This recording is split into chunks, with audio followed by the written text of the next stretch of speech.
വിനോദിനി എന്ന 9 വയസ്സുകാരിയെ ഓർമ്മയില്ലേ? പാലക്കാട് പല്ലസന സ്വദേശിനിയാണ് വിനോദിനി. അടുത്തിടയ്ക്ക് കേരളം ഒരുപാട് ചർച്ച ചെയ്ത ഒരു പേരാണ്. മറ്റാര് പറഞ്ഞാലും കേരളത്തിലെ ആരോഗ്യമന്ത്രി വീണ ജോർജ് ഒരിക്കലും മറക്കാനിടയില്ലാത്ത ഒരു പേരും വ്യക്തിയുമാണ് ഈ വിനോദിനി. കാരണം നിലവിലെ ആരോഗ്യവകുപ്പിന്റെ കൊടിയ അനാസ്ഥയുടെ ജീവിക്കുന്ന രക്തസാക്ഷിയാണ് ഈ 9 വയസ്സുകാരിയായിട്ടുള്ള വിനോദിനി. കഴിഞ്ഞ വർഷം സെപ്റ്റംബർ 24-ാം തീയതി സ്വന്തം സഹോദരനോടൊപ്പം വീട്ടുമുറ്റത്ത് കളിക്കുന്നതിനിടയിൽ വീണ് വലതു കൈക്ക് പരിക്ക് പറ്റിയിരുന്നു വിനോദിനിക്ക്. തുടർന്ന് പാലക്കാട് ജില്ലാ ആശുപത്രിയിൽ ചികിത്സയ്ക്കായിട്ട് കൊണ്ടുപോയി. അവിടെ ചെന്നപ്പോൾ അവർ പരിശോധിച്ച ശേഷം കൈക്ക് മറ്റു കുഴപ്പമൊന്നുമില്ല എന്ന് പറഞ്ഞ് ആ മുറിവിൽ മരുന്ന് വെച്ച് കെട്ടി വീട്ടിലേക്ക് വിടുകയായിരുന്നു. വീട്ടിലെത്തി ദിവസങ്ങൾക്ക് ശേഷവും വേദന കുറയുന്നില്ല. അസഹ്യമായ വേദന വന്നതോടുകൂടി വീണ്ടും ഹോസ്പിറ്റലിലേക്ക് പോകുന്നു. അവിടെ ചെന്ന് നോക്കുമ്പോൾ കൈയുടെ സ്ഥിതി അത്ര ശുഭകരമല്ല. കൈ പഴുത്തിരിക്കുന്നു, പഴുപ്പ് അടിഞ്ഞിരിക്കുന്നു കയ്യില്. അപ്പോൾ ഡോക്ടർമാർ പറയുന്നത് ഇനിയിപ്പോൾ ഈ വലത് കൈ കൊണ്ട് യാതൊരു കാര്യവുമില്ല, ആ കൈ അങ്ങനെ വെച്ചിരിക്കാൻ പറ്റില്ല, കാരണം ആ കൈ പൂർണ്ണമായും പോയിരിക്കുന്നു. അങ്ങനെ മുട്ടിന് കീഴ്മുറി, വലത് കൈ മുറിച്ചു മാറ്റേണ്ട ഒരു സാഹചര്യം വിനോദിനി എന്ന് പറയുന്ന പിഞ്ചു ബാലികയ്ക്ക് ഉണ്ടായി. ആരോഗ്യവകുപ്പിന്റെ എണ്ണിയാലൊടുങ്ങാത്ത കെടുകാര്യസ്ഥതകളിൽ ഏറ്റവും ഒടുവിലത്തെ സംഭവമായിരുന്നു ആ വിനോദിനിയുടേത്. ഇതിനുശേഷം വിനോദിനി സ്കൂളിൽ പോകാൻ മടിച്ചു. മാത്രവുമല്ല, ഹോസ്പിറ്റലിൽ നിന്ന് തിരികെ വീട്ടിലെത്തിയ വിനോദിനി അമ്മയോട് ചോദിച്ചത്, അമ്മേ, എൻ്റെ ഒരു കൈ എവിടെ പോയി, വലത് കൈ എവിടെ പോയി, എന്ത് സംഭവിച്ചു എന്നാണ്. കാരണം പരിക്ക് ഭേദമാക്കാൻ വേണ്ടിയിട്ടാണ് ഹോസ്പിറ്റലിലേക്ക് പോകുന്നത്. അപ്പോൾ തനിക്ക് 2 കൈയുമുണ്ട്. എന്നാൽ ചികിത്സയെല്ലാം കഴിഞ്ഞ് മടങ്ങി വീട്ടിലെത്തുമ്പോൾ വലത് കൈയുടെ മുട്ടിന് താഴ്വശം നഷ്ടപ്പെട്ടിരിക്കുന്നു. എങ്ങനെയാണ് സംഭവിച്ചത് എന്ന് വേദനയോടുകൂടി, കണ്ണീരോടുകൂടി വിനോദിനി അമ്മയോട് ചോദിച്ചു. അതിന്റെ വാർത്ത പുറത്തു വന്നപ്പോൾ കേരളം ഒന്നാകെ ഹൃദയം നുറുങ്ങുന്ന വേദനയോടുകൂടിയാണ് ആ വാക്കുകൾ കേട്ടത്. ആ കൈ പോയതിന് പിന്നാലെ വിനോദിനി ആകെ തകർന്നു. വിനോദിനിയുടെ കുടുംബം സാമ്പത്തികമായിട്ട് പിന്നോക്കം നിൽക്കുന്ന കുടുംബമാണ്. ആ കുടുംബം പൂർണ്ണമായും തകർന്നു. അതിന് തുടർ ചികിത്സയ്ക്ക് പണമില്ല. മാത്രവുമല്ല, അതിനിടയ്ക്ക് വിനോദിനിക്ക് കൈയില്ലാതായതോടുകൂടി പഠിക്കാനുള്ള ആഗ്രഹം നഷ്ടപ്പെട്ടു.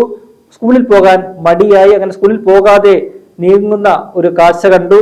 ആ വാർത്ത ഒരു ചാനൽ സംപ്രേഷണം ചെയ്തു. ആ വാർത്തയെ അറിഞ്ഞ പ്രതിപക്ഷ നേതാവ് വി ഡി സതീശനാണ് വിനോദിനിക്കും കുടുംബത്തിനും കൈത്താങ്ങുമായിട്ട് ചെന്നത്. വിനോദിനിക്ക് കൃത്രിമ കൈ വെച്ച് നൽകാം എന്നുള്ള വാഗ്ദാനം, ഒരുപക്ഷെ വിനോദിനിയും ആ കുടുംബവും ആഗ്രഹിച്ചിരുന്ന ഒരു വാഗ്ദാനമാണ് പ്രതിപക്ഷ നേതാവ് വി ഡി സതീശൻ പുതുവത്സരത്തിൽ ആ കുടുംബത്തിന് നൽകിയത്. ആ വാഗ്ദാനം ഇന്ന് നിറവേറ്റപ്പെട്ടിരിക്കുകയാണ്. കൊച്ചിയിലെ ഒരു സ്വകാര്യ ആശുപത്രിയിൽ വെച്ച് വിനോദിനിക്ക് അത്യാധുനിക സൗകര്യങ്ങളോടുകൂടിയ കൃത്രിമ കൈ വെച്ച് പിടിപ്പിച്ചിരിക്കുന്നു.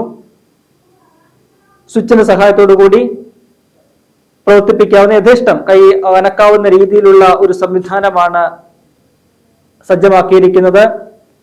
ഇന്ന് ഹോസ്പിറ്റലിലേക്ക് എത്തിയ പ്രതിപക്ഷ നേതാവ് വി ഡി സതീശനെ ആ കയ്യിൽ കാത്തുവെച്ചിരുന്ന, കയ്യിൽ പിടിച്ചിരുന്ന പൂച്ചെണ്ട് നൽകിയാണ് വിനോദിനെ സ്വീകരിച്ചത്.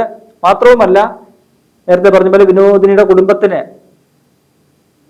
വീടോ സ്ഥലമോ ഒന്നുമില്ല. അവർക്ക് വീട് വെക്കാനുള്ള ഒരു ആവശ്യം വിനോദിനിയുടെ അമ്മ പ്രതിപക്ഷ നേതാവിനോട് ഉന്നയിച്ചു. വസ്തു സ്വന്തമായിട്ടില്ല എന്നുള്ളൊരു കാര്യം ദുഃഖം അറിയിച്ചു. അങ്ങനെ ആ വിഷയത്തിനും പരിഹാരം ഉണ്ടാക്കാമെന്ന് പ്രതിപക്ഷ നേതാവ് വാക്ക് കൊടുത്തിട്ടുണ്ട്. വീട് മറ്റൊരാൾ വെച്ച് നൽകാമെന്ന് അറിയിച്ചിട്ടുണ്ട്. അപ്പോൾ അതിനുള്ള വസ്തു വേണം. ആ വസ്തു എത്രയും പെട്ടെന്ന് തന്നെ വാങ്ങി നൽകാമെന്ന് അവിടെ വെച്ച് തന്നെ, ഹോസ്പിറ്റലിൽ വെച്ച് തന്നെ മാധ്യമങ്ങൾക്ക് മുന്നിൽ വെച്ച് പ്രതിപക്ഷ നേതാവ് ഉറപ്പ് കൊടുത്തിട്ടുണ്ട്. അങ്ങനെ ആ 2 കാര്യങ്ങളിലും ഒരു പരിധിവരെ സന്തോഷവുമായിട്ടാണ് ആ കുടുംബം ഇന്ന് മടങ്ങിയത്. ആ കൈ പോയത് അത് ആ കുട്ടിക്ക്, ആ കുഞ്ഞിന് തീർത്താൽ തീരാത്ത ഒരു നഷ്ടം തന്നെയാണ്. എത്ര കൃത്രിമ കൈ പകരം വെച്ചാലും അതൊന്നും പകരമാവില്ല എന്ന ഒരു യാഥാർത്ഥ്യം നമുക്ക് മുന്നിലുണ്ടെങ്കിൽ പോലും ആ കുഞ്ഞിനെ ഇനിയിപ്പോൾ സ്കൂളിൽ പോയി മറ്റു കുട്ടികളോടൊപ്പം കളിച്ചും ചിരിച്ചും ഒക്കെ പഠിച്ച് മുന്നോട്ട് പോകാനുള്ള ഒരു സാഹചര്യം ഒരുങ്ങിയിട്ടുണ്ട്. അതാണ് ഏറ്റവും പ്രധാനപ്പെട്ട ഒരു കാര്യം. എന്തായാലും ഈ വിഷയത്തിൽ ആരോഗ്യവകുപ്പിനുണ്ടായ അനാസ്ഥ അത് അങ്ങേയറ്റം ഗൗരവതരമായിട്ടുള്ളൊരു കാര്യമാണ്. ആ കുട്ടിയുടെ കൈ മുറിച്ചു മാറ്റി എന്നത് മാത്രമല്ല, അതിനുശേഷം ആ കുടുംബത്തോട് സർക്കാർ ആരോഗ്യവകുപ്പ് കാട്ടിയ സമീപനം തന്നെ അങ്ങേയറ്റം മോശമായിരുന്നു. അവർക്ക് ഏതാണ്ട് 2 ലക്ഷം രൂപയുടെ ഒരു സഹായം മാത്രമാണ് ലഭിച്ചത്. തുടർ ചികിത്സയ്ക്കുള്ള ഒരു വാഗ്ദാനവും ആരോഗ്യവകുപ്പിന്റെ ഭാഗത്തു നിന്നോ സർക്കാരിന്റെ ഭാഗത്തു നിന്നോ ഉണ്ടായില്ല. ആ കുഞ്ഞിന് കൃത്രിമ കൈ വെച്ചു കൊടുക്കാനുള്ള ഒരു മനസ്സ് ഈ സംവിധാനം, ആരോഗ്യമന്ത്രി തന്നെ പറയുന്ന സിസ്റ്റം, അവര് കാണിച്ചില്ല.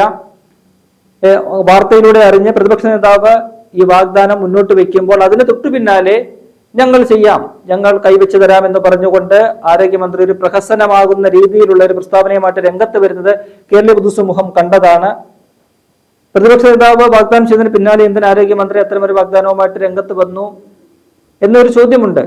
കാരണം അത്രയും കാലം മിണ്ടാതിരുന്ന, അനങ്ങാതിരുന്ന ഒരു ആരോഗ്യമന്ത്രിയും വകുപ്പുമാണ്. അവിടെ പ്രതിപക്ഷ നേതാവ് ഇടപെട്ട് ആ കൊച്ചിന് ഒരു സഹായം, ആ കുട്ടിക്ക് ഒരു സഹായം വാഗ്ദാനം ചെയ്യുമ്പോൾ അത് പറ്റത്തില്ല, ഞങ്ങളും ദേ ഉണ്ട് എന്ന് പറഞ്ഞുകൊണ്ട് കേരളീയ പൊതുസമൂഹത്തെ വിഡ്ഢികളാക്കുന്ന തരത്തിലൊരു പ്രതികരണവുമായിട്ട് ആരോഗ്യമന്ത്രി എത്തുന്ന ഒരു കാഴ്ച നമുക്ക് കാണാൻ കഴിഞ്ഞിട്ടുണ്ട്. അതുമാത്രമല്ല, നിരവധി സംഭവങ്ങൾ ഇത്തരത്തിൽ ആരോഗ്യവകുപ്പിന്റെ അനാസ്ഥയുടെ ഇരകളായിട്ട് മാറിയ എണ്ണിയാലൊടുങ്ങാത്ത ആളുകളുടെ ദുരനുഭവങ്ങളൊക്കെ തന്നെ നമുക്ക് മുന്നിലുണ്ട്. അടുത്തിടയ്ക്കാണ് കോഴിക്കോട് മെഡിക്കൽ കോളേജിൽ വെച്ച് വയറ്റിൽ കത്രിക കുടുങ്ങിയ ഹർഷിന എന്ന് പറയുന്ന യുവതി, അവർ കഴിഞ്ഞ കുറെ കാലമായിട്ട് ഈ സർക്കാർ സംവിധാനത്തിനെതിരെ നിയമ പോരാട്ടത്തിലാണ്.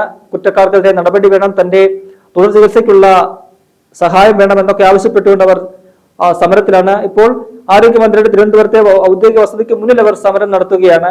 പ്രതിപക്ഷ നേതാവ് വി ഡി സതീശനാണ് ആ സമരം ഉദ്ഘാടനം ചെയ്തത്. മുൻപും പല ഘട്ടങ്ങളിൽ സെക്രട്ടേറിയറ്റ് മുന്നിലൊക്കെ നടത്തിയ സമരങ്ങളൊക്കെ തന്നെ പ്രതിപക്ഷ നേതാവ് ഉദ്ഘാടനം ചെയ്തു.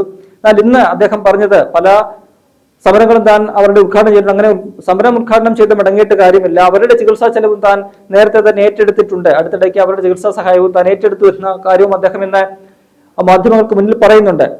അപ്പോൾ അത്തരത്തിൽ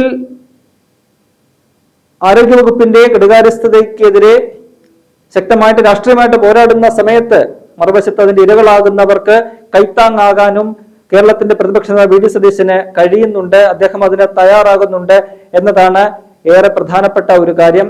സർക്കാരിനെ സംബന്ധിച്ച്, ആരോഗ്യവകുപ്പിനെ സംബന്ധിച്ച്, ആരോഗ്യമന്ത്രിയെ സംബന്ധിച്ച് അവർക്ക് ഇത്തരത്തിലുള്ള സഹായങ്ങൾ അല്ലെങ്കിൽ കരുണ എന്നൊക്കെ പറയുന്നത് വളരെ സെലക്റ്റീവായിട്ടുള്ള ഒന്നായിട്ട് മാറിയിട്ടുണ്ട്. തങ്ങൾക്ക് ഹിതമാകുന്നവർക്ക് മാത്രം ഇത്തരത്തിലുള്ള സഹായങ്ങൾ നൽകും, തങ്ങൾക്ക് അത്ര ഹിതമല്ലാത്തവരാണെങ്കിൽ അതൊന്നും തന്നെ തങ്ങൾ തിരിഞ്ഞു നോക്കില്ല എന്ന ഒരു നിലപാടുമായിട്ടാണ് ഈ സർക്കാർ മുന്നോട്ട് പോകുന്നത്. എന്തായാലും പാലക്കാട് പല്ലശ്ശന സ്വദേശിനിയായ വിനോദിനി എന്ന് പറയുന്ന 9 വയസ്സുകാരിയെ സംബന്ധിച്ച് ഇന്നൊരു പക്ഷേ ആ വലതുകൈ പോയ വേദനകൾ പൂർണ്ണമായിട്ട് മനസ്സിലുണ്ടെങ്കിൽ പോലും ആ വേദനകളെ ഒരു പരിധിവരെ തുടച്ചു നീക്കാൻ കഴിയുന്ന ഒരു ദിനമായിട്ട് ഇന്ന് മാറിയിട്ടുണ്ട്. കൃത്രിമ കൈ എത്ര വെച്ചാലും ആ കൈകൾക്ക് പകരമാകില്ല എങ്കിൽ പോലും